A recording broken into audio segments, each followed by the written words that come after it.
নমস্কার বন্ধুরা, আজ আমি দারুণ টেস্টি চিকেন মোমো রেসিপি নিয়ে চলে এলাম। সাথে ঘরে থাকা সবজি দিয়ে বানাবো আজকের এই মোমোটা। তো দেখতে থাকো। এখানে সলিড চিকেন নিয়েছি। এখন মিক্সির জারে আমি চিকেনটা পেস্ট করে নেব। তোমরা কিন্তু চাইলে চিকেন কিমা করেও মোমো বানাতে পারো। তো আমি চিকেনটা একটু পেস্ট করে নিয়েছি। তো একটা পাত্রে এখন আমি পেস্ট করা চিকেনটা রেখে দিলাম। তো এখানে কিছু আমি সবজি নিয়েছি পেঁয়াজ, আদা, রসুন, কাঁচা লঙ্কা, বিনস, গাজর আর পেঁয়াজ পাতা। তো এখানে আমি মিহি করে আদা রসুন আমি কেটে নিয়েছি। তোমরা চাইলে কিন্তু এখানে আদা রসুনের পেস্টও দিতে পারো। তো দুটো পেঁয়াজ আমি একদম ছোট ছোট করে কেটে নিয়েছি। তারপরে আদা রসুনটা দিয়ে দিলাম। তো এখানে আমি 300 সলিড চিকেন নিয়েছিলাম। 5টা কাঁচা লঙ্কা দিয়ে দিলাম। তারপরে 2 চামচ গাজর দিয়ে দিলাম, 2 চামচ বিনস দিয়ে দেব। তো তোমাদের ঘরে যদি বাঁধাকপি থাকে অবশ্যই কিন্তু এই মোমোতে বাঁধাকপি দেবে। বাঁধাকপি মোমোতে দিলে দারুণ টেস্ট হয়। আর পেঁয়াজ পাতাটা আমি একটু বেশি দেব, 4 চামচ দেব। মোমোতে পেঁয়াজ পাতাটা বেশি দিলে দারুণ টেস্টি হয়। তো সব সবজি দেওয়া হয়ে গেলে আমি এখানে পরিমাণ মতো লবণ দিয়ে দেব।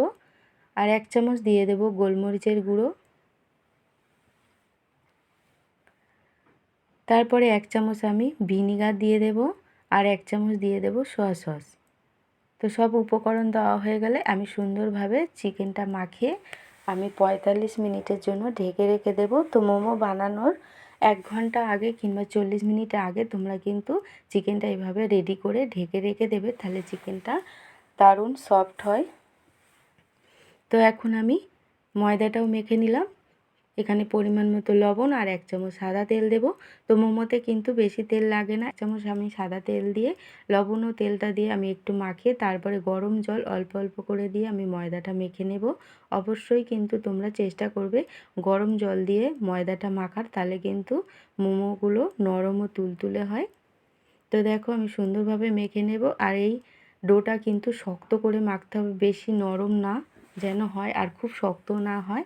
তো আমি 15 মিনিটের জন্য এখন ঢেকে রেখে দেব। এদিকে আমি টমেটো কেটে নিয়েছি 6টা আর 8টা শুকনো লঙ্কা, 10 কোয়া রসুন নিয়েছি। তো টমেটো আমি মোমোর ঝাল ঝাল যে টমেটোর চাটনিটা হয় তো সেটা বানানোর জন্য তো আমি এখানে শুকনো কড়ার মধ্যে 1 মিনিট আমি জাল দেওয়ার পরে জল দিয়ে দিলাম। তারপরে লঙ্কা দিয়ে আমি রসুনগুলো দিয়ে আমি সব সিদ্ধ করে নেব। তো ঝালটা কিন্তু তোমাদের প্রয়োজন অনুযায়ী কিন্তু দেবে। যেহেতু এই চাটনিটা একটু ঝাল ঝাল হয় তার জন্য আমি এখানে 8টা শুকনো লঙ্কা দিয়েছি। তোমরা যতটা খেতে পারবে ততটা কিন্তু ঝালটা দিও এখানে। তো দেখো এখন গরম আছে, ঠান্ডা হয়ে গেলে আমি টমেটোর খোলাগুলো সুন্দরভাবে ছাড়িয়ে নেব। তো টমেটোগুলো খুব সুন্দরভাবে সিদ্ধ হয়ে গেলে আমি জল থেকে তুলে এখন ঠান্ডা হয়ে গেলে আমি এক এক করে আমি টমেটোর খোলাগুলো ছাড়িয়ে নিয়েছি। তো আমার টমেটোগুলো ছাড়ানো হয়ে গেছে, এখন পেস্ট করে নেব। তো ঠান্ডা হয়ে গেলে আমি মিক্সির জারে আমি দুবারে আমি পেস্ট করে নেব। তো জলটা কিন্তু এখানে অল্প দেবে, বেশি দেওয়ার প্রয়োজন নেই। তো দেখো আমার রেডি হয়ে গেছে পেস্ট করা টমেটো। তো কালারের জন্য তোমরা কিন্তু এখানে কাশ্মীরি লঙ্কার গুঁড়ো দিতে পারো, এমনি সুন্দর কালার এসেছে। তো এখন ফাইনালি চাটনিটা কমপ্লিট করার জন্য তেল দিয়েছি, 2 কোয়া রসুন মিহি করে কাটা দিয়েছি। তো লাল লাল রসুন হয়ে গেলে সুন্দর একটা রসুনের গন্ধ বেরালে তারপরে আমি পেস্ট করা আমি টমেটোটা দিয়ে পরিমাণ মতো লবণ আর 1 চামচ চিনি দিয়ে দিলাম আর 1/2 চামচ দেবো এখানে ভিনিগার। তো এখানে 8 মিনিট মতো আমি নাড়াচাড়া করে চাটনিটা রেডি করে নেব। তো দেখো নামানোর আগে আমি অল্প গোলমরিচের গুঁড়ো দিলাম। তো গোলমরিচের গুঁড়োটা অপশান, তোমরা চাইলে কিন্তু নাও দিতে পারো। তো রেডি হয়ে গেছে আজকের আমার ঝাল ঝাল মোমোর টমেটো চাটনি। কেমন হয়েছে বন্ধুরা? এমনিতেই সুন্দর কালার এসেছে, আরও সুন্দর কালারের জন্য তোমরা কিন্তু এখানে একটু কাশ্মীরি লঙ্কার গুঁড়ো অ্যাড করতে পারো। তো 15 মিনিট পরে ময়দাটা আমি আবারও মেখে বড় বড় করে লেচি করে নিয়েছি। এখন পাতলা করে আমি বেলে নেব। তো দেখো খুব পাতলা করে আমি বেলে নিয়েছি। মোমো কিন্তু খুব পাতলা করে বেলতে হবে। একটা বাটির সাহায্যে আমি গোল করে এভাবে আমি লেচিগুলো রেডি করে নিয়েছি। তোমরা চাইলে ছোট ছোট লেচি করেও কিন্তু এভাবে বানিয়ে নিতে পারো, পাতলা করে বেলে নিতে পারো। তো আমি একবারে বেশি তাড়াতাড়িও হয়ে যায় তার জন্য আমি বড় করে আমি প্রথমে বেলে নিয়েছি, তারপর আমি বাটির সাহায্যে কেটে নিয়েছি। তো এখন আমি মোমোটা রেডি করব। তো দেখো আমি কিন্তু মোমোর এখানে বেশি ডিজাইন কিন্তু পারি না, আমি একইভাবে সব বানিয়ে নিচ্ছি। তো তোমরা যেভাবে সুন্দর ডিজাইন পারো সেভাবে কিন্তু তোমরা বানিয়ে নেবে।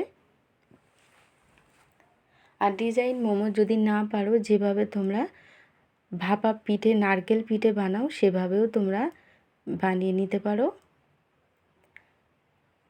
আমি কিন্তু একইভাবে সব মোমোগুলো রেডি করে নেব।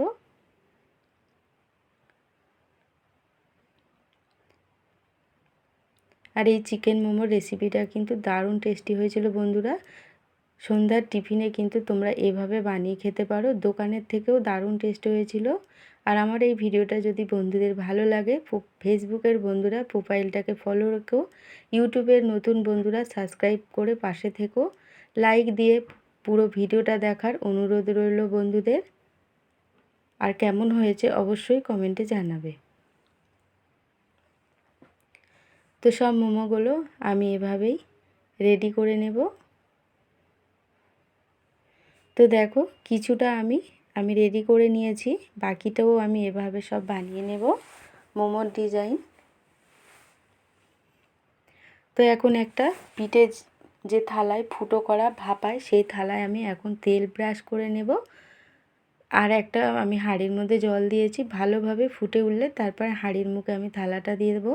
আর এই থালার মধ্যে তেল দেওয়ার জন্য যখন আমি মোমোগুলো তুলবো ফেটে যাবে না, তার জন্য আমি তেলটা ব্রাশ করে দিলাম। যেহেতু মোমোগুলো পাতলা হয়, ফেটেও যেতে পারে তোলার সময়, তার জন্য আমি তেলটা ব্রাশ করে দিয়েছি। তো 35 মিনিট আমি জোরে জাল দিয়ে আমি ঢেকে আমি মোমোটা রেডি করে নিয়েছি। তো দেখো মোমো কিন্তু আমার রেডি হয়ে গেছে, দারুণ টেস্ট হয়েছিল বন্ধুরা, তোমরা কিন্তু এভাবে বানিয়ে নিও। তো এখানে আমি একটা প্লেটে পরিবেশন করছি ঝাল ঝাল টমেটোর চাটনির সাথে। এতক্ষণ আমার ভিডিওটা দেখার জন্য অসংখ্য ধন্যবাদ। ভালো থাকবেন, সুস্থ থাকবেন। আবারও আসবো নতুন কোনো একটা রেসিপি নিয়ে। আজকের মতো টাটা বন্ধুরা। আর কেমন হয়েছে মোমো রেসিপিটা অবশ্যই তোমরা জানাবে। তো কতটা নরম হয়েছে দেখো, আমি এখানে দেখাচ্ছি নরম তুলতুলে হয়েছে, বাইরে থেকে ভিতরের কিন্তু সবজিগুলোও দেখাচ্ছে। আমি এখানে একটু ফাটিয়ে দেখাচ্ছি, দেখো হাতের সাহায্যে কতটা সুন্দর হয়েছে আর পাতলা হয়েছে। আজকের মতো টাটা বন্ধুরা, ভালো থাকবেন।